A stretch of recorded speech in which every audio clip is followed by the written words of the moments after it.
فأعوذ بالله من الشيطان الرجيم بسم الله الرحمن الرحيم إن عدة الشهور عند الله 12 شهرا في كتاب الله يوم خلق السماوات والأرض منها 4 حرم ذلك الدين القيم إلى آخر هذه الآية صدق الله مولانا العظيم۔ بارگاہ رسالت محاب صلی اللہ علیہ وسلم میں درود پاک کا ہدیہ پیش کریں۔ اللہم صل علی سیدنا و مولانا محمد معدن الجود والکرم وآلہ واصحابہ الکرام وابنہ الکریم وبارک وسلم صلاة دائمتا سرمدا ابدا۔ اسلامی سال کا پہلا دن ہے، محرم الحرام کی آج پہلی تاریخ، اور اللہ کا شکر ہے کہ یہ نیا سال جمعہ کے دن سے شروع ہو رہا ہے۔ اللہ تعالیٰ اس نئے سال کو ہم سب کے لیے خیر و برکت والا سال بنائے۔ ویسے تو اے مومنوں، سال کی شروعات ہی سے مسلمانوں کو قربانی کا جذبہ سکھایا جاتا ہے۔ ذی الحجہ کے مہینے میں بہت بڑی قربانی، جس کو ذبح عظیم کہا ہے قرآن عظیم نے، سیدنا اسماعیل علیہ السلام کی قربانی کی یاد دلائی جاتی ہے۔ اور محرم آتے ہی شرق و غرب، شمال و جنوب، تمام تر مومنین کے درمیان ایک چرچا مشہور ہو جاتا ہے، وہ صبت رسول، لخت جگر بطول سیدہ فاطمۃ الزہرا کے آنکھوں کے نور سیدنا امام حسین اعظم رضی اللہ تعالی عنہ کی قربانی کے چرچے ہیں۔ اور میرے عزیزو، صدیاں بیت گئی سیدنا امام حسین کی قربانی کو لے کر، لیکن ذکر اب تک پرانا نہیں ہوا۔ ہر سال مسلمانوں کے درمیان یہ ذکر بڑے زور و شور سے آتا ہے، اور بڑے اہتمام کے ساتھ مومنین اس کا سننے کا اہتمام کرتے ہیں۔ میں ایک چیز آپ کو بتاؤں، کبھی کسی نے یہ نہیں کہا کہ ہر سال کربلا کی داستانیں کیوں سناتے۔ آدمی اگر ایک کہانی سنا ہو تو دوسری مرتبہ سننے کا اس کو دل نہیں کرتا، یا اگر بہت انٹرسٹڈ ہے تو دوسری مرتبہ سن لے گا، تیسری مرتبہ دل نہیں کرتا۔ لیکن مجھے بتاؤ، بچپن سے ہر سال آپ شوق سے سنتے ہیں یا نہیں امام حسین کو؟ اور کبھی مقرر سے یہ نہیں کہتے یا سنانے والے سے یہ نہیں کہتے کہ ہر سال یہی سنایا جا رہا ہے، بلکہ میں یہ کہتا ہوں، ہم اگر ہر سال کربلا کی داستانیں سناتے ہیں تو چلو مان لیا کہ کوئی مولوی صاحب لوگوں نے یہ شروع کر رکھا ہو، لیکن یہ کروڑوں کے عوام کیا پاگل ہے جو ہر سال سننا چاہتے ہیں؟ حقیقت میں بات یہ ہے، میں اس کو ایک فلسفے سے سمجھانا چاہتا ہوں۔ آپ کلمہ کون سا پڑھتے ہیں؟ لا الہ الا اللہ محمد رسول۔ آپ کے باپ کا کلمہ بھی یہی تھا، آپ کے دادا کا کلمہ بھی یہی تھا، پردادا کا بھی کلمہ یہی تھا، سالوں پہلے بھی جائیں تو صحابہ، تابعین، اولیاء کا کلمہ بھی یہی تھا۔ 14 صدیاں بیت گئی، ہر صدی میں یہی کلمہ، اور آج بھی ہم اس کلمے کو ایک ایک بار نہیں سینکڑوں مرتبہ پڑھتے ہیں، اپنے بچوں کو بھی یہی یاد دلاتے ہیں۔ لیکن کبھی یہ کیوں نہیں کہتے کہ یہ کلمہ بہت پرانا ہے، اسی کو کیوں پڑھا جاتا ہے؟ نیا کلمہ نہیں آئے گا، پرانا ہے، سب کو پتا ہے، لیکن پڑھنے میں کبھی کسی کو اکتاہٹ بھی نہیں آتی۔ کلمہ طیبہ جو پڑھتا ہے اسے اندازہ ہوتا ہوگا شوق سے اس کا ورد کرتا ہے۔ جہاں پر بھی ذکر کر کے دیکھیں آپ لا الہ الا اللہ محمد الرسول اللہ کا، اکتاہٹ نہیں آتی، بے چینی نہیں ہے، اس میں جدت ہے، اس میں نیا پن ہے۔ یہ کلمہ ہر صدی کا ہے، ہر زمانے کا ہے۔ تو 14 صدیوں سے جب کلمہ پرانا نہیں ہوا تو پھر وہ بات ہمیں یاد آتی، حسین اعظم ہے کون، جس کو اس شعر سے سمجھا گیا ہے، سر داد نہ داد دست در دست یزید، حقا کے بنائے لا الہ است حسین۔ سر دے دیا ہاتھ نہ دیا یزید کے ہاتھ میں. اور حق تو یہ ہے کہ لا الہ کی جڑ کا نام حسین ہے. تو لا الہ کی جڑ کا نام، لا الہ کی بنیاد کا نام حسین ہے. تو جس طرح کلمہ پرانا نہیں ہوتا، اسی طرح حسین کا تذکرہ بھی کبھی پرانا نہیں ہوتا. عزیزان گرامی، محرم الحرام یہ حرمت والے 4 مہینوں میں سے ایک ہے. سال کے 12 مہینوں میں اللہ تعالیٰ نے قرآن پاک میں فرمایا 4 مہینے حرمت والے ہیں.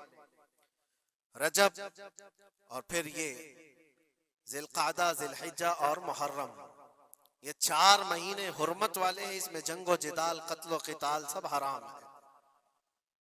صرف آپس کی بات نہیں کر رہا میں، کسی دوسرے کے ساتھ بھی جو جنگیں ہوتی تھی اس وقت یہ سب حرام ہو جاتی، سب تلواریں نیچے رکھ لیے جاتے حرمت والے مہینوں. لیکن تف ہے، لعنت ہے اس یزیدی فوج پر جس نے حرمت والے مہینے کا بھی خیال نہیں کیا، اور نہ ہی کفار و مشرکین سے ان کا مقابلہ تھا، بلکہ رسول اللہ کے گھر والوں سے مقابلہ تھا، اہل بیت اطہار سے مقابلہ تھا. حرمت والے مہینوں کی دھجیاں اڑا دی گئی. کربلا کے اس میدان کو پورا لالا زار کر دیا، اس طرح خون ریز کر دیا گیا. ہر جگہ اہل بیت کے ٹکڑے نظر آتے تھے. وہ ایک عظیم سانحہ ہے، ایک عظیم حادثہ ہے جس کو رہتی دنیا تک بھلایا نہیں جا سکتا. آج میں تھوڑی باتیں عرض کر کے آپ کے سامنے یہ بات رکھوں گا. اللہ کے نبی صلی اللہ تعالیٰ علیہ وسلم نے اس حرمت والے مہینے کی فضیلت بھی بیان فرمائی، اور اس محرم میں حضرت حفصہ رضی اللہ تعالیٰ عنہ جو حضور کی زوجہ ہیں، وہ فرماتی ہیں رسول پاک صلی اللہ تعالیٰ علیہ وسلم 4 عمل زندگی میں کبھی ترک نہیں کرتے تھے، چھوڑتے نہیں تھے. وہ کیا ہیں؟ تو آپ فرماتی ہیں ان میں سے ایک عاشورہ کا روزہ حضور کبھی نہیں چھوڑتے تھے. عاشورہ کا روزہ رسول پاک صلی اللہ تعالیٰ علیہ وسلم کبھی ترک نہیں فرماتے. اس کی بڑی فضیلت ہے. یہ عاشورہ کیا ہے؟ 10ویں محرم کے دن کو عاشورہ کہا جاتا ہے. بڑا تاریخی دن ہے، اور بلکہ اللہ کے نبی صلی اللہ علیہ وسلم نے یہ بھی فرمایا قیامت بھی اسی دن کو آنے والی ہے. 10 محرم الحرام ہوگی اور جمعہ کا دن ہی ہوگا جس دن سور پھونکا جائے گا اور پوری دنیا فنا کر دی جائے گی اور قیامت کا منظر قائم ہو جائے گا. عاشورہ کا دن آتا ہے تو اے مومنوں سب کے سب اللہ کی بارگاہ میں دوڑ آ جاؤ، عبادت کے لیے لگ جاؤ. اور اس دن یہ یاد کرنا چاہیے کہ یہی وہ دن ہوگا جب ہمیں بارگاہ رب العزت میں کھڑا کیا جائے گا. اولین سے لے کر آخرین تک جتنے بھی پیدا ہوئے اس روئے زمین پر سب کو اٹھایا جائے گا، حساب و کتاب ہوگا، اور وہ 50,000 سال کے برابر کا ایک دن ہوگا. اس دن کو یاد کر کے عاشورہ کا اہتمام کرنا ضروری ہے. عاشورہ میں تو ویسی یادگاریں بہت ہیں. آدم علیہ السلام کے متعلق ان کی توبہ اسی دن قبول ہوئی. نوح علیہ السلام کی قوم پر جو عذاب آیا تھا طوفان کا، وہ طوفان نوح سے کشتی کو جو نجات ملی نوح علیہ السلام کی، وہ بھی عاشورہ کا دن تھا. سیدنا یونس علیہ السلام کو مچھلی کے پیٹ سے باہر نکالا گیا، وہ بھی عاشورہ کا دن تھا. موسیٰ علیہ السلام کو فرعون سے نجات دی گئی، فرعون غرق ہو گیا، پانی میں ڈبو دیا گیا، وہ بھی عاشورہ کا دن تھا. بہت ساری اس طرح کی تاریخی چیزیں عاشورہ کے دن. لیکن یہ ساری تاریخوں پر ایک تاریخ غالب آ جاتی ہے، وہ رسول اللہ کے نواسے کی قربانی کا دن، اس لیے کہ وہ پوری امت کو ہلا دینے والا حادثہ ہے. نبی آخر الزمان صلی اللہ تعالیٰ علیہ وسلم نے اپنے اس لخت جگر کو، اپنے اس نور نظر کو، جس کے لیے اپنے سجدے لمبے کر دیا کرتے تھے. جانتے ہیں آپ حضور پاک صلی اللہ علیہ وسلم کے ایک بیٹے تھے حضرت ابراہیم، اور یہ اسی زمانے کے ہیں جب حضرت امام حسین بھی پیدا ہوئے تھے، اور حضور کی گود میں آپ کے اپنے بیٹے بھی تھے. حضور صلی اللہ تعالیٰ علیہ وسلم کے وہ ایک ہی بیٹے ہیں جو 6 مہینے تک زندہ رہے.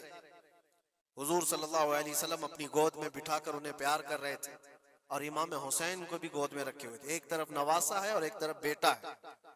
جبرائیل امین نے آ کر کے عرض کیا اللہ کے نبی صلی اللہ علیہ وسلم سے، کہا رب تبارک و تعالیٰ کی منشا یہ ہے کہ ان دونوں میں سے آپ کسی ایک ہی کو رکھ سکتے ہیں. اللہ کے نبی صلی اللہ علیہ وسلم نے امام حسین پر اپنے بیٹے کو قربان کر دیا. کہا ہے جبرائیل حسین کو رہنے دو اس لیے کہ یہ میری آنکھوں کا بھی نور ہے اور فاطمہ کی آنکھوں کا بھی نور ہے. پھر چندی دن کے بعد حضرت ابراہیم کا انتقال ہو گیا. آپ اندازہ کریں جس حسین اعظم کے لیے رسول پاک صلی اللہ علیہ وسلم نے اپنے بیٹے کو قربان کیا اور مدینے کی گلیوں میں جس کو اپنے کندھوں پر اٹھا کر سوار کرتے تھے. امام حسین حضور کے صلی اللہ تعالی علیہ وسلم کے کندھوں پر سواری کیا کرتے تھے. دوش نبوت جن کی سواری ہو, اندازہ کر سکتا ہے کوئی؟ اس حسین اعظم کے چرچے مدینہ طیبہ میں بچپن میں ہی عام تھے. صحابہ اکرام رضوان اللہ تعالی علیہ مجمعین دیکھتے تھے. کبھی حضور صلی اللہ تعالی علیہ وسلم مسجد نبوی تشریف لاتے تو یہ دونوں شہزادے حضور کے جبے پر لٹکے ہوئے آتے تھے. کبھی حضور منبر پر کھڑے ہیں تو ایک شہزادہ حضور کے ایک قدم کو پکڑا ہے, دوسرا دوسرے قدم کو پکڑا ہوا ہے. یہ تو ان کی پرورش تھی جو بچپنے کی تھی. صحابہ ان کی اس بچپنے پر رشک کیا کرتے تھے اور صحابہ کرام رضوان اللہ تعالی علیہ مجمعین ادب حد درجے کا کرتے تھے. آپ کو میں بتاؤں ادب تو ایسا تھا اہل بیت اطہار کا. امام حسین کی عمر چھوٹی سی تھی, امام حسین. اور ایک زمانہ ایسا تھا جب حضور پاک صلی اللہ علیہ وسلم کے وصال کے بعد حضرت ابو بکر کا زمانہ آیا. 2.5 سال آپ نے خلافت کی. پھر اس کے بعد حضرت عمر کا دور خلافت شروع ہوا. اور حضرت عمر کے دور خلافت کو کون نہیں جانتا؟ ایسے روب و دبدبے والا خلیفہ کہ لوگ ان کی ہیبت سے کانپتے تھے. قیصر و کسریٰ کانپ رہے ہوتے تھے. بڑی بڑی فوجیں تھراتی تھی اس نام سے, حضرت عمر کے نام سے. ان کے دور خلافت میں ایک بار ایسا ہوا تھا کہ حضرت عمر کے بیٹے ہیں عبداللہ, اور ان کا اور حضرت امام حسین کا بچپن میں کچھ جھگڑا ہو گیا. چھوٹی عمر تھی, امام حسین کی بھی عمر چھوٹی تھی, عبداللہ کی عمر بھی چھوٹی تھی. دونوں تکرار کرتے رہے, کچھ نہ کچھ بات چیت ہوئی ہوگی. تو حضرت حسین نے حضرت عبداللہ کو غصے میں یوں کہا, تو کیا مجھ سے بحث کرتا ہے؟ تیرا باپ تو میرے نانا کا غلام تھا, خلیفہ وقت ہیں وہ, اور ان کو اس طرح سے کہا تیرا باپ آج جو خلیفہ ہے وہ میرے نانا کا غلام تھا. حضرت عبداللہ کو یہ بات لگی, کہا میں یہ شکایت امیر المومنین سے کروں گا. وہ دوڑ کر کے آئے, خلیفہ وقت ہے جس کے سامنے کھڑے ہونے کے لیے اچھے اچھے کانپ جاتے تھے. بیٹے نے آ کر کے کہا حضرت عمر فاروق سے کہ ابا آج میری حسین سے تکرار ہوئی اور جھگڑے میں انہوں نے مجھے یوں تانا مارا کہ تیرا باپ میرے نانا کا غلام تھا. حضرت عمر اتر آئے کرسی سے اور کہا کیا حسین نے ایسا کہا؟ کہا بالکل ایسا ہی کہا. تو حضرت عبداللہ کہتے ہیں ابا کا جلال دیکھ کر کے میں سمجھ گیا کہ حسین کو سزا ملے گی. کہا جاؤ حسین کو بلا لاؤ. حسین کو بلا لاؤ, انہوں نے یہ کہا ہے میں سننا چاہتا ہوں. حضرت عبداللہ دوڑے ہوئے گئے, چند اور لوگ بھی ساتھ میں آ گئے کہ حسین کی پیشی ہو گئی ہے خلیفہ وقت کے دربار میں. امیر المومنین عمر ابن خطاب نے طلب کیا ہے. حضرت حسین آئے اور وہ شہزادے کے اندر جو روب و دبدبہ ہے, جلال ہے, جمال ہے, وہ بچپنے سے قائم ہے.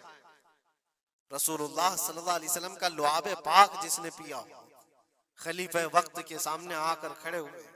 حضرت عمر نے پوچھا حسین میرے بیٹے کو کیا آپ نے ایسا کہا ہے کہ تیرا باپ میرے نانا کا غلام تھا؟ حضرت حسین نے کہا ہاں میں نے کہا ہے. ڈر کس بات کا, خوف کس بات کا؟ جو کہا ہے وہ کہہ رہا ہوں, ہاں میں نے کہا.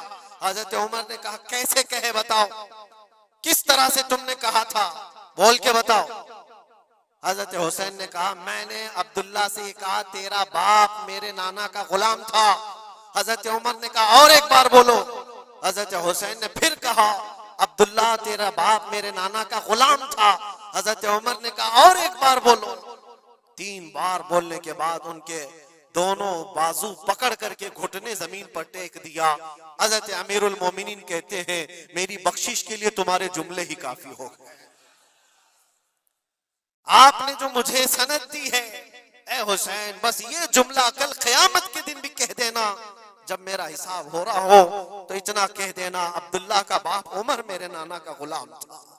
اس لیے کہ رسول کریم صلی اللہ علیہ وسلم نے فرمایا ہے الحسن والحسین سیدہ شباب اہل الجنہ، حسن اور حسین جنتی جوانوں کے سردار ہیں، یہ جسے اجازت دے دیں وہ جنت میں چلا جائے گا، جسے یہ کہہ دیں وہ کہ یہ میرے نانا کا غلام ہے۔ مجھے بتاؤ میرے عزیزو، اس حسین اعظم کی بات میں کر رہا ہوں، وقت کا باروب خلیفہ امیر المومنین عمر ابن خطاب، جن کے سامنے گھٹنے ٹیک کر کے بیٹھے اور کہے یہ جملہ دوبارہ کہو، ان کا مقام کیا ہو سکتا؟ حد درجے کا ادب صحابہ اکرام کے اندر تھا۔ اور ایک مرتبہ ایسا بھی ہوا تھا، حضرت عمر ممبر پر کھڑے تھے، حضرت امام حسین اپنے گھر سے دوڑتے ہوئے آئے، یہ وہ منظر تھا جب انہوں نے اپنے نانا کو ممبر پر خطبہ دیتے ہوئے سنا ہے۔ زمانہ انہوں نے آنکھیں کھولی ہیں حضور کی گود میں، بچپنا پایا ہے رسول اللہ کے گھر میں، اور دیکھا ہے سب سے پہلے خطبہ دیتے ہوئے تو اپنے نانا کو دیکھا تھا، لیکن جب رسول کریم صلی اللہ علیہ وسلم کی وفات ہو گئی تو پورا اندھیرا سا چھایا ہوا تھا۔ حضرت امام حسین، ان کے متعلق ہے کہ ایک بار حضرت عمر ممبر پر کھڑے تھے، وہ دوڑتے ہوئے آئے مسجد میں، حضرت حسین کو ایسا لگا کہ رسول اللہ خطبہ دے رہے ہیں، وہ یادیں کہاں سے جاتی جو رسول اللہ کو خطبہ دیتے ہوئے دیکھا تھا۔ دوڑتے ہوئے آئے، دیکھا عمر فاروق خطبہ دے رہے ہیں، تو چیخ کر کے کہا کہ آپ میرے نانا کے ممبر سے اتر جاؤ، یہ میرے باپ کا ممبر ہے، اپنے باپ کے ممبر پر جاؤ، تمہارے باپ کے ممبر پر جاؤ۔ حضرت عمر اتر گئے، یہ نہیں کہ خطبہ قائم رکھا، فوراً اترا اور شہزادے کو پکڑ کر کے رونے لگ گئے۔ سچ کہا ہے حسین، یہ ممبر تو تمہارے گھر کا ہی ہے، یہ ممبر تمہارے باپ کا ہے، تمہارے نانا کا ہے، اور انہوں نے یہ عزت بخشی ہے ہمیں کہ ہم اس ممبر پر کھڑے ہوتے ہیں، اگر آپ اجازت دیں تو میں خطبہ دوں، ورنہ میں یہیں بیٹھا رہوں۔ یہ مقام تھا امام حسین کا، بچپنے کی بات کر رہا ہوں۔ پھر انہوں نے کہا آپ خطبہ دیں، حضرت عمر خطبہ دینے لگے۔ عزیزان گرامی، رسول کریم صلی اللہ تعالی علیہ وسلم کے اس عظیم خانوادے کی بات کر رہا ہوں۔ دنیا نے امام حسین کی داستانیں کربلا کی بہت سنائی، اور ہم بھی سناتے رہے اور سنتے بھی رہے۔ وہ تو آخری وقت کی قربانیاں ہیں، جب آپ کی زندگی پاک تمام ہونے کو آئی اس وقت تو کربلا میں پہنچے، لیکن آپ کی ابتدائی زندگی اور آپ کی جوانی، یہ سب معاملات ہر نوجوان کے سامنے ہونا چاہیے۔ اگر نوجوان آج ہمارا یہ کہتا ہے کہ میرا آئیڈیل حسین ہے، تو اس کو حسین کی زندگی پڑھنا چاہیے۔ اگر وہ پڑھے گا تو یزیدیوں کی طرح جینا چھوڑ دے گا، جینے کا طریقہ یزیدیوں کی طرح اور نعرے حسین کے ہوں تو یہ زمین و آسمان کا فرق ہے میرے عزیزوں۔ سیدنا امام حسین رضی اللہ تعالیٰ عنہ کے گھرانے کی بات میں آپ کو کہوں، ایک بار حضور پاک صلی اللہ تعالیٰ علیہ وسلم حضرت فاطمہ کے گھر تشریف لائے تھے۔ یہ کون سا وقت تھا میں آپ کو بتاؤں، بچے دونوں بیمار تھے، امام حسن اور امام حسین۔ تو حضرت فاطمہ نے منت کر لی تھی کہ اگر یہ بچے صحت یاب ہو جائیں تو 3 روزے رکھیں گے۔ حضرت علی نے بھی منت کر لی، تو اس کے بعد بچے صحت یاب ہو گئے تو روزے رکھے۔ حضرت علی رضی اللہ تعالیٰ عنہ، داماد رسول، اسد اللہ الغالب، شیر خدا جن کو کہتے ہیں، فاتح خیبر شکن اور فاتح خیبر، سیدنا علی ابن ابی طالب رضی اللہ تعالیٰ عنہ ایک کھجوروں کے باغیچے میں کام کیا کرتے تھے، اور مزدوری میں صرف 2 درہم آپ کو ملتے تھے۔ وہ 2 درہم ایسے کہ اس سے مدینے میں اتنا آٹا ملتا تھا جس سے 5 روٹیاں بن سکتی تھی۔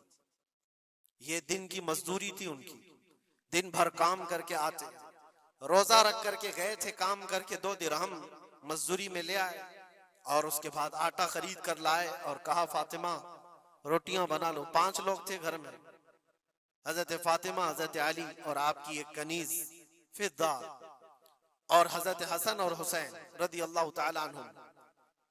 5 روٹیاں بنی تھی، اور شام میں افطار کے لیے بیٹھے تھے، تو عین افطار کے وقت ایک مسکین دروازے پر آتا ہے، وہ کہتا ہے یہ اہل بیت کا گھرانہ ہے، میں بہت بھوکا ہوں، کیا مجھے کچھ کھلایا جا سکتا ہے؟ حضرت فاطمہ نے 5 روٹیاں اٹھا کر اس کی جھولی میں ڈال دی، ایک بھی نہیں رکھا، اور پانی پی کر افطار کر لیا۔ کیا یہ کر سکتا ہے ہم میں سے کوئی؟ افطاری کے وقت ہمارے سامنے رکھا ہوا سامان ادھر سے ادھر ہونے نہیں دیتے. کوئی تمہارا شربت تھوڑا سا اٹھا لے تو دیکھو پارا کتنا چڑھ جاتا ہے. افطاری کے وقت تو سب کو بھوک شدت کی لگی رہتی، اور اس وقت گھر میں جو موجود ہے وہ اٹھا کے دے دینا. مسکین تو لے کر چلا گیا اور یہ پانی سے افطار کر کے رہ گئے. رات کو اسی پانی سے سحری، دوسرا روزہ تھا. حضرت علی مزدوری پر گئے، پھر وہی مزدوری، اور آٹا لائے، 5 روٹیاں بنی، اور افطار میں بیٹھے تھے کہ ایک یتیم بچہ آ گیا جس کے ماں باپ نہیں تھے. اس نے آواز لگانی شروع کی کہ میرا کوئی نہیں ہے، میرا آسرا نہیں ہے، میرا باپ نہیں ہے، میں یتیم ہوں، کیا مجھے اس گھر سے کھلایا جا سکتا ہے؟ آج حضرت فاطمہ نے وہ 5 روٹیاں اٹھائی، اس کی جھولی میں ڈال دی، کہا صبر کر لو، ہم پانی پی لیں گے. پانی پی کر دوسرا دن افطار کر لیا انہوں نے، اور اس دن اسی طرح سے سحری کیے. اور تیسرا روزہ تھا. کون رکھ سکتا ہے میرے عزیزوں؟ ایک روزہ ہی لوگوں کے لیے کتنا بھاری ہوتا ہے. تیسرا روزہ تھا بغیر کسی چیز کے کھائے ہوئے، اور تیسرے روزے کے بعد پھر مزدوری کی حضرت علی نے، پھر اتنی مزدوری سے آٹا خرید لائے، 5 روٹیاں بنی. اور آج ان کے کھانے کا وقت تھا، افطاری کرنے ہی والے تھے. جیل سے چھوٹا ہوا ایک قیدی ان کے گھر کے پاس آیا. قیدی تھا جو برسوں سے جیل کی سزا کاٹ رہا تھا. اچانک آیا اور کہا میں بہت بھوکا ہوں، میرے پاس کوئی اسباب نہیں، کھانے پینے کا کوئی سامان نہیں، اور میں نے اس گھرانے کی بڑی تعریف سنی ہے، یہ اہل بیت کا گھرانہ ہے، کیا مجھے کھلایا جا سکتا ہے؟ یقیناً وہ لجپال گھرانہ ہے، وہ سخی گھرانہ ہے. آج بھی 5 روٹیاں اٹھائی اور ڈال دی، اور حالت یہ ہو گئی تھی کہ سب کا پیٹ پیٹ سے لگ گیا تھا، اور آواز نہیں نکل رہی تھی کسی کی. تیسرا دن گزرا تھا، اور اس وقت سب حسنین کریمین طاق میں دبکے ہوئے اندر بیٹھے ہوئے تھے. حضرت علی جھکے ہوئے تھے، حضرت فاطمہ بھی وہ سجدے میں تھی. رسول کریم صلی اللہ تعالی علیہ وسلم اس حالت میں اس گھرانے میں تشریف لاتے، اور آئے آواز دیا تو آواز کسی کی نکل نہیں رہی، سناٹا ہے گھر میں. دیکھا تو حسنین کریمین جسم پورا لاغر دکھ رہا ہے، دیوار سے دبکے ہوئے بیٹھے ہیں. حضرت فاطمہ الگ، حضرت علی الگ. یہ کیا منظر ہے؟ یہ اہل بیت وہ ہے جو فاقہ کرتے تھے لیکن شکایت کسی کے پاس کرتے نہیں تھے. یہ نہیں کہ ہمارے گھر میں کچھ نہیں ہے، کبھی نہیں کہا. اسی طرح بیٹھے رہے. اللہ کے نبی صلی اللہ علیہ وسلم پوچھ رہے تھے تمہیں کیا ہو گیا؟ اسی اسنا میں ان کا جواب آنے سے پہلے جبرائیل امین آیت لے کر کے آ گئے. آیت لے کر کے آ گئے. قرآن پاک کی آیت سورہ دہر میں آج بھی موجود ہے. اللہ تعالیٰ فرماتا ہے وَيُطْعِمُونَ الطَّعَامَ عَلَى حُبِّهِ مِسْكِينًا وَيَتِيمًا وَأَسِيرًا. اے رسول پاک، یہ وہ گھرانہ ہے جو اللہ کی محبت میں کبھی مسکین کو کھلاتا ہے، کبھی یتیم کو کھلاتا ہے، اور کبھی قیدیوں کو کھلاتا ہے. اور حضور کو حضرت جبرائیل نے بشارت دی، نہ وہ مسکین گھر پہ آیا تھا، نہ یتیم گھر پہ آیا تھا، نہ قیدی گھر پہ آیا تھا. وہ تو اللہ کا فرشتہ تھا جو اہل بیت کا امتحان لے رہا تھا. اور یہ اہل بیت کا گھرانہ امتحان میں مکمل کامیاب ہے، اور ان کے کھانے کے لیے اللہ تعالیٰ جنت سے کھانے نعمت اتار رہا ہے. یہ وہ گھرانہ تھا. کیا اس صبر کو آپ دیکھ سکتے ہیں بچپن میں جہاں اتنا صبر سکھایا گیا ہو؟ بچوں نے یہ الجھ کر کے کہا ہو کہ ماں کیوں دے رہی ہو روٹیاں، ہمارے لیے بھی تو کچھ رکھو. یہ وہ آداب تھے، یہ وہ پرورش تھی جو کربلا کے میدان میں ان کو جبل استقامت بنایا ہوا تھا. ٹس سے مس نہیں ہوتے تھے. یہ اچانک آئی ہوئی پرورش نہیں تھی، اچانک ملی ہوئی تربیت نہیں تھی. ان کی گٹھی میں گھول کر کے پلائی گئی ہوئی تربیت تھی. حسنین کریمین کو یہ صبر و استقامت ان کی ماں اور ان کے باپ نے اس وقت سے دیا ہے جب ابھی وہ شعور کی آنکھیں کھول رہے تھے. عزیزان گرامی وقار، استقامت کس کو کہتے ہیں؟ یہی ایک جملہ، ایک لفظ یاد کر لو، بس کافی ہے. آج میرا میسج اتنا ہی. استقامت ہے صرف اور صرف ظلم سہ کر کے مر جانا، یہ کوئی کمال کی بات ہے. ظالم کے سامنے ڈٹے رہنا اور حق بات کا اعلان کرنا، یہ استقامت ہے. اور یہ ساری کرامتوں سے بڑھ کر کے ہے. ساری کرامتیں، جو بھی ولی کرامت دکھاتا ہے وہ نبوت کا پرتو ہوتا ہے، معجزے کا پرتو ہوتا ہے. نبی معجزہ دکھاتے ہیں. معجزہ کیا ہے؟ ایسا کام جو عام انسان نہیں کر سکتا. جیسے حضرت موسیٰ علیہ السلام نے اپنے لکڑی کو زمین پر ڈالا تو وہ سانپ بن گیا، اژدہا بن گیا. حضرت عیسیٰ علیہ السلام مٹی کے پرندے کو پھونک مارتے تھے تو وہ اڑ جاتا تھا. یہ معجزہ ہے. اور ولی سے جو کام صادر ہوتا ہے ایسا جو عام انسان نہیں کر سکتا، اس کو کیا کہتے ہیں؟ کرامت. ولی سے کرامت ثابت ہوتی ہے. بہت سارے اولیاء کرام سے کرامتیں صادر ہوئی. سرکار غوث پاک رضی اللہ تعالیٰ عنہ کی کرامتیں بہت ہیں. سرکار غریب نواز کی کرامت ہے. بہت سارے اولیاء کرام کی بہت سی کرامتیں. انہوں نے کبھی پانی پر اپنے مصلے بچھائے، کبھی ہواؤں میں چل کے دکھائے، یا پھر محیر العقول کام جو عام انسان کی سمجھ میں نہ آئے. یہ سب کرامتیں دیکھ کر انسان حیرت میں آ جاتا ہے، ایسا کیسے؟ اور آج بھی سارے لوگ اسی چکر میں باباؤں کے پیچھے گھومتے رہتے ہیں کہ کوئی چمتکار دکھ جائے، چمتکار نظر آ جائے. چمتکار دیکھنے کے لیے انسان پاگل ہو جاتا ہے. اسی جو آپ کی زبان میں چمتکار اور کرامت الگ چیز ہے. جادوگر کوئی چیز دکھا رہا ہے وہ چمتکار ہے. کرامت دیکھ کر کے تم یہ سمجھنے لگتے ہو اس سے بڑا کوئی ہو ہی نہیں سکتا، اس سے بڑا کوئی نہیں ہو سکتا. اگر تمہارے سامنے کوئی بابا ہوا میں اڑ کے دکھا دیا تو ہو گیا پھر تمہارا، ساری چیزیں اس کے پیچھے قربان. اس سے پہنچا ہوا کوئی نہیں. میں آپ کو کہتا ہوں دنیا کی ساری کرامتیں ایک جگہ پر حق بات پر اٹل ہو جانا استقامت اس سے بڑھ کر کے. وہ امام حسین نے کربلا کے میدان میں دکھایا ہے. کرامت کیا ہے؟ امام حسین نہیں دکھا سکتے تھے؟ ارے سارے اولیاء جن کے قدموں سے لگے ہوئے ہو، جہاں سے ولایت بٹ رہی ہو. حضرت مولا علی کو کیا کہتے ہیں؟ شاہ ولایت کہا جاتا ہے. سارے اولیاء کرام کی ولایت وہاں جاتی ہے. تو کیا امام حسین کربلا میں اپنی کرامت دکھا کر کے قابو نہیں کر سکتے تھے؟ اور لوگوں کے اس ذہن میں آنے والے سوال کو دور کرنے کے لیے امام حسین کے شہزادوں میں 600 سال بعد آنے والے غریب نواز نے اجمیر کی دھرتی پر دکھایا بھی تھا. تم اگر پانی بند کرتے ہو تو معین الدین ایک کھٹوری میں پورا پانی سما سکتا. کیا نہیں ہوئی تھی؟ انا ساگر کا پورا پانی ایک کھٹوری میں سرکار غریب نواز کے حکم پر نہیں جمع ہوا تھا، اور آپ نے چھوڑ دیا تو پانی پورا چلا گیا. وہ 600 سال بعد آنے والے غریب نواز جو امام حسین کی اولاد میں سے اتنے سالوں بعد آنے والی اولاد میں یہ پاور ہے، یہ طاقت ہے، تو حسین کے ہاتھوں میں کیا طاقت ہو سکتی؟ ارے دریائے فرات تو ان کے قدموں سے لگ کر کے بہتا اگر حکم دیتے. لیکن امام حسین رضی اللہ تعالیٰ عنہ کرامت سے اگر وہ معاملہ حل کر دیتے تو ہم جیسے نکموں کے لیے آئیڈیل کون ہوتا؟ ہم جیسے غریبوں کے لیے آئیڈیل کون ہوتا؟ وہ تو بڑے لوگ تھے، متقی تھے، پرہیزگار تھے، رسول اللہ کے خاندان سے تھے. انہوں نے کرامتوں سے ان معاملات کو حل کیا ہوگا. لیکن ہم جیسے لوگ اس زمانے میں اپنے دور کے یزیدیوں سے لڑنے کا وقت ہوتا تو ہم کون سی کرامت دکھاتے؟ اسی لیے امام حسین نے قیامت تک آنے والے مسلمانوں کے لیے کرامت دکھا کر کے اس میدان کو فتح نہیں کیا، استقامت دکھا کر.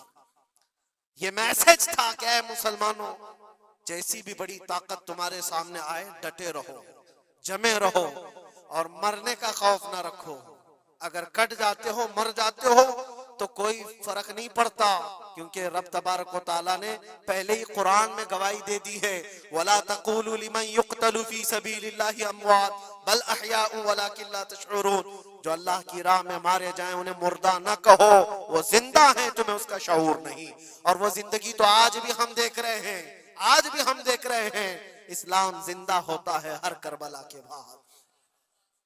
کیا یہ نہیں دیکھ رہے؟ ہر گھر پہ امام حسین کے چرچے. جلنے والے ہوں گے، کڑنے والے ہوں گے، لیکن ان کو انگلیوں پہ گنا جا سکتا ہے. باقی چاہنے والوں کی تعداد ستاروں سے زیادہ ہے.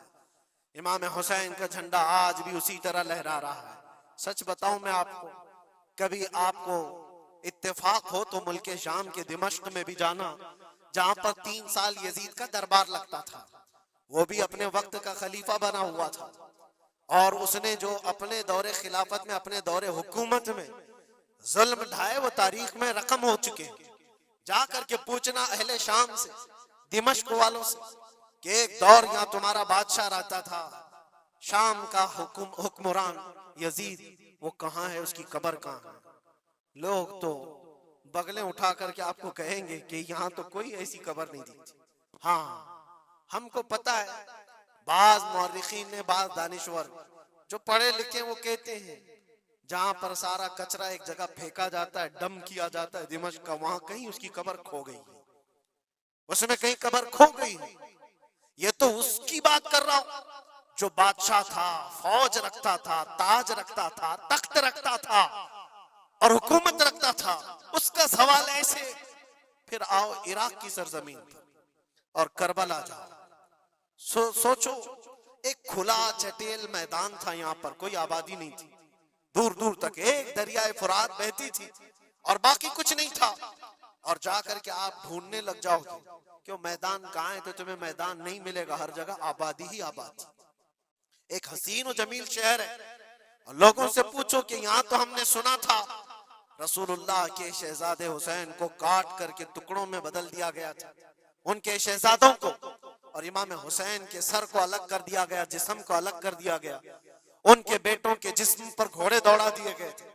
سنا تو ایسا تھا کہ ان کے سب جسم کو اس طرح سے بکھیر دیا گیا تھا، وہ کہاں ہیں؟ کیا مٹ گئے تاریخ میں؟ نہیں، آپ کو ہاتھ پکڑ کر لے جا کر ایسے دربار میں کھڑا کریں گے جس دربار کی اونچائی دیکھنے سے ٹوپی گر جاتی ہے۔ اس حسین دربار کو دیکھتے ہی دل میں ہیبت طاری ہوتی ہے، اور پھر تم بے اختیار یہ کہہ دو گے، حسین کا دربار دیکھتے ہی تمہاری زبان سے یہ الفاظ نکل پڑیں گے، شاہ است حسین، بادشاہ است حسین۔ وہ اب بھی بادشاہ ہے، اب بھی شاہ ہے، اور ہزاروں لوگوں کو دیکھا ہے ہم نے حسین اعظم کی قبر پاک کے پاس آتے ہیں۔ میں پوچھا تھا ایک بڑے بزرگ سے، چٹیاں وہاں پر بہت اندر رہتی ہیں، بہت سارے لوگ اپنے پیسے بھی ڈالتے ہیں، نذرانے بھی پیش کرتے ہیں، بہت ساری چٹیاں ہوتی ہیں۔ میں نے پوچھا چٹیاں کیا ہیں؟ کہا برسوں سے رواج ہے، جب کسی کا کوئی مسئلہ حل نہیں ہوتا تو وہ پورا چٹی میں اپنا لکھ کر کے لاتا ہے اور امام حسین کے پاس پیش کرتا ہے، اس لیے کہ اس کا وجدان یہ کہتا ہے ہم رعایا ہیں اور وہ بادشاہ ہے، بادشاہ کے سامنے اگر شکایت نہ کی جائے تو پھر کس کے سامنے کی جائے؟ لوگ اپنی شکایتیں آج بھی پیش کرتے ہیں۔ میں کہنا یہ چاہتا ہوں میرے عزیزو، 14 صدیوں کے بعد بھی جس کی بادشاہت ختم نہیں ہوتی، وہ کس بات کی وجہ سے ہے؟ وہ استقامت کی بنیاد پر ہے۔ اسی لیے تو قرآن میں اللہ نے فرمایا ان الذین قالوا ربنا اللہ ثم استقاموا، بے شک وہ لوگ جنہوں نے کہا ہمارا رب اللہ ہے پھر جمے رہ گئے، تتنزل علیہم الملائکہ، ان پر اللہ فرشتے اتارتا ہے، اور فرشتے یہ کہتے ہوئے آتے ہیں جو استقامت کے ساتھ کھڑا ہے اس کو کہ گھبراؤ مت، ڈرو مت، ان قریب اللہ تبارک و تعالیٰ نے جو تم سے وعدہ کیا ہے وہ تمہیں ملنے والا ہے۔ یہ استقامت کے ساتھ رہنے والے کے لیے ملائکہ اتارے جاتے ہیں۔ آج بھی ہمارا امتحان اسی استقامت کو لے کر کے ہے، کتنے جمے رہو گے، کتنے ڈٹے رہو گے، یہی امتحان آنے والا ہے۔ آگے بھی دیکھنا، اس زمانے میں بھی دیکھنا، تمہاری ٹوپیاں اتاری جا رہی، تمہاری داڑیاں نوچی جا رہی، تمہارے برقعے، تمہارے حجاب سب سوالیہ نشان ہیں۔ اب تو حالات یہ ہو گئے ہیں، لوگوں کو اتنی کھجلی ہے کہ اذان کی آواز سے بھی پورے جسم میں کچھ لوگوں کو کھجلیاں ہوتی ہیں، تکلیفیں اتنی ہیں کہ سب اتار دو، کوئی اذان کی آواز نہیں۔ صدیوں سے جو اذان کی آوازیں گونج رہی تھی، آج پتہ نہیں پاگلوں کے دماغ میں کون سی چیز سوار ہے، کون سا شیطان سوار ہے۔ یہ صرف اور صرف اس لیے نہیں ہے کہ ابھی ابھی کے بنے ہوئے شیطان ہیں، شیطان تو پرانے ہیں، لیکن امتحان کی گھڑی تمہاری ہے، وقت ابھی ہمارے امتحان کا آ چکا ہے۔ یہ جو پوری دنیا کے حالات آپ دیکھ رہے ہیں، ان حالات میں بھی میرے عزیزو ایک بات یاد رکھنا، بہت سارے طوفان، بہت ساری آندھیاں آئیں گی، اگر تم ایمان کی حفاظت کے ساتھ اس دنیا سے گئے تو امن میں ہو، ورنہ اللہ کے نبی صلی اللہ علیہ وسلم نے اسی زمانے کے لیے فرمایا تھا وہ زمانہ آئے گا میری امت پر کہ صبح مومن ہوں گے، شام میں کافر ہو جائیں گے، شام میں مومن سوئیں گے، صبح کافر اٹھیں گے۔ وہ اس زمانے میں ہم آ چکے ہیں جہاں ایمان کا سودا ہونے لگ گیا ہے۔ لوگ تو آج، مجھے پتا ہے میں ہر چیز پر بات کروں تو بہت لمبی بات چلی جائے گی، ہماری قوم میں سب سے زیادہ وہ غدار لوگ موجود ہیں جو چند ٹکوں کے لیے، جو چند پیسوں کے لیے مخبری کیا کرتے ہیں اور ایمان بیچتے ہیں. ان کو کیا حاصل ہوتا ہے؟ اپنی قوم کی خبریں جا کر کے لوگوں کو پہنچانا، پولیس کو خبر دینا، اس کو خبر دینا، نیتاؤں کی چاٹو گیری کرنا. یہ سب چیزیں تمہارے ہاں کہاں سے آ گئی؟ تم تو خیر امت ہو. حسین اعظم کے غلاموں میں تمہارا نام ہوتا ہے. تمہارا سینہ تو ایسا ہونا چاہیے کہ کبھی تمہیں کوئی غلامی پہ جھکا نہ سکے. لیکن جو لوگ غلامی کو پسند کر کے تلوے چھاٹنا چاہتے ہو، یاد رکھنا اس دنیا میں بھی ذلت ہے، آخرت میں بھی بڑی ذلت ہے. بہت بڑی ذلت کا توق اٹھا کر کے اٹھائے جائیں گے. اسی لیے باز آؤ اے نوجوانوں، میں آپ سے کہتا ہوں، لالچ پر، پیسوں پر، تھوڑی سہولت دینے پر اگر تم بک جاتے ہو تو تم سے زیادہ اس روئے زمین پر کوئی بدنصیب نہیں ہوگا، کوئی بدنصیب نہیں ہوگا. آپ کو پتا ہے منافقین کے رد میں اللہ نے کتنی آیتیں اتاری، اور قرآن میں اللہ نے فرمایا ان المنافقین فی الدرک الاسفل من النار، بے شک منافقین جہنم کے سب سے نیچے حصے میں ہوں گے، سب سے زیادہ عذاب میں ہوں گے. کون ہے وہ منافق؟ جو چہرے سے مسلمان دکھتے ہوں، اندر سے کافر ہوتے ہیں. یہ دغا باز، دھوکے باز. آج پتہ ہے آپ کو ایران کی اس لڑائی میں سب سے زیادہ اسے نقصان کس چیز سے ہوا تھا؟ میں اس جنگ پر بات نہیں کر رہا، لیکن اس مقابلے کو آپ اپنے سامنے جو پیش آ رہی ہیں ان حالات کو دیکھ کر کے سمجھو. سب سے زیادہ یہودیوں کی طرف سے نہیں، ان کی قوم میں موجود ان کے غداروں سے تھا، جنہوں نے جگہ جگہ بم اڑائے، جگہ جگہ اسرائیل کا کام کیا وہاں پر. یہ سارے ہر زمانے میں ہوتے ہیں. ان کو کیا فائدہ تھا؟ ان کو کیا چیز ملنے والی تھی؟ بس تھوڑے سے پیسے یا تھوڑی سی سہولتیں یا تھوڑا سا دنیا کا عیش ملتا. یہ ہر زمانے میں ہوتا ہے. یہ تمہاری زندگی میں کبھی آفر آئے تو ٹھکرا دینا، اس لیے کہ رسول اللہ سے غداری کبھی نہیں کرنا. حضور پاک صلی اللہ تعالیٰ علیہ وسلم کو قبر میں بھی تمہیں منہ دکھانا ہے اور حشر میں بھی منہ دکھانا ہے. آج تمہاری دشمنی بھی اگر کسی مسلمان سے ہو جائے تو اس کی خبر گیری کرنا یا اس کی جاسوسی کر کے دوسرے تک پہنچانا، یہ سخت قبیح کام ہے، بہت ہی برا فعل ہے. اس اللہ تعالیٰ کی اس پر لعنت ہے جو اس طرح کے کاموں میں مصروف ہے. غداروں سے بہت بڑا نقصان ہے. آج استقامت کی بات میں کر رہا ہوں، ایسے حالات بھی تمہارے ساتھ آئیں گے، تمہارے اپنے ٹوٹ جائیں گے، بکھر جائیں گے، لوگ چھوڑ کر کے غداری کریں. آپ کو میں بتاؤں، میں قید کی حالت میں تھا، 22 دن تک مجھے ادھر سے ادھر گھمایا جا رہا تھا انویسٹیگیشن کے نام پر. ایسا لگ رہا تھا کہ یہ بہت بڑا کوئی آتنکوادی پکڑ کر کے لائے، پورا جلوس لے کر کے گھوم رہے. ارے دو جملے کیا بول لے جس کی بنیاد پر اتنے ساری تم نے گھما دیے ساری چیزیں. میں کبھی بولتا نہیں اس چیز پر. آج میں آپ کو بتا رہا ہوں، میرے سامنے بیٹھا ہوا آفیسر جو انویسٹیگیشن کر رہا ہو، اسے تو 5 چیزیں معلوم تھی، وہ یہ چیزیں پوچھ رہا ہے، لیکن سامنے مجھے خود اس نے بتایا. تھوڑی دیر کے بعد میسج آتا ہے، پھر میسج آتا ہے، پھر میسج آتا ہے، اور وہ ہنس رہا ہے اور کہہ رہا ہے مفتی صاحب یہ دیکھو آپ کے فلاں حضرت نے میسج دیا، آپ کی اس تقریر کی کلپ کو بھیجی ہے، یہ بھی پوچھو ان سے، یہ بھی پوچھو ان سے. مجھے سب پتا ہے، میں کبھی اس چیز کو اظہار میں نہیں لاؤں گا، لیکن اس کا انصاف اللہ کی بارگاہ میں ہوگا، اللہ کی بارگاہ میں فیصلہ ہوگا. اور جب رسول اللہ کے دربار میں ہم کھڑے ہوں گے تو دیکھنا ہم کس کے ساتھ ہوں گے اور تم کس کے ساتھ کھڑے رہو گے. دیکھنا اس بات کو. ایک بندہ رسول اللہ کی عزت کے لیے کفار و مشرکین کے نرغے میں بیٹھا ہو اور تم اپنی روٹیاں سیکنے کے لیے اس کے سامنے ہماری جاسوسی کرتے ہو اور اس سے کہتے ہو کسی حالت میں چھوڑنا مت، کسی حالت میں چھوڑنا مت. اور وہ لوگ جانتے ہیں اور وہ کہتے ہیں آپ گھبراؤ مت، ہم تو اپنا پروسیس کریں گے. اور ایسے لوگ ہمارے پاس بہت سارے ہیں جو بھیجتے رہتے ہیں، ہم تو اپنا کام ہی کریں گے.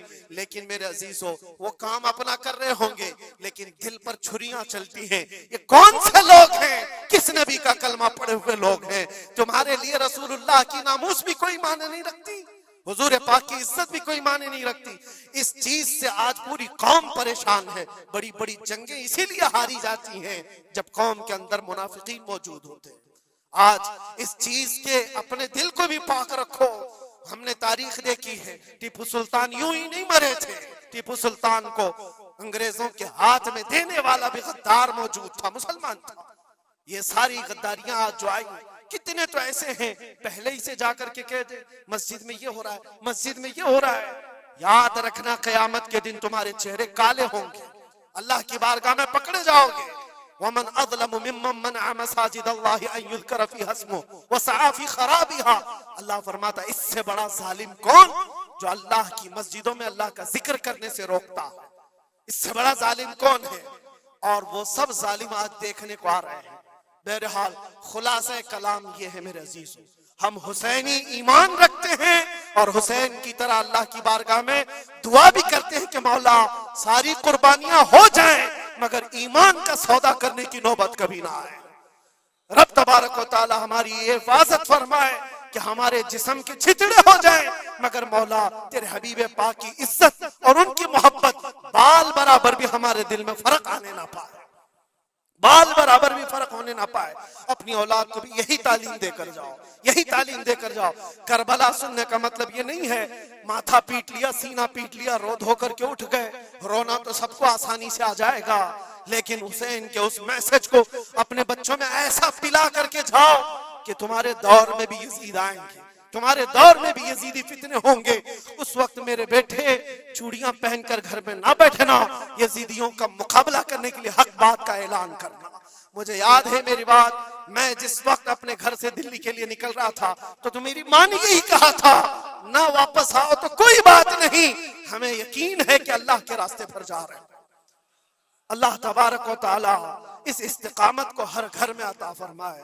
حسین اعظم کا جذبہ اللہ تعالی ہماری اولاد میں عطا فرمائے. وآخر دعوانا ان الحمدللہ رب العالمین. السلام علیکم.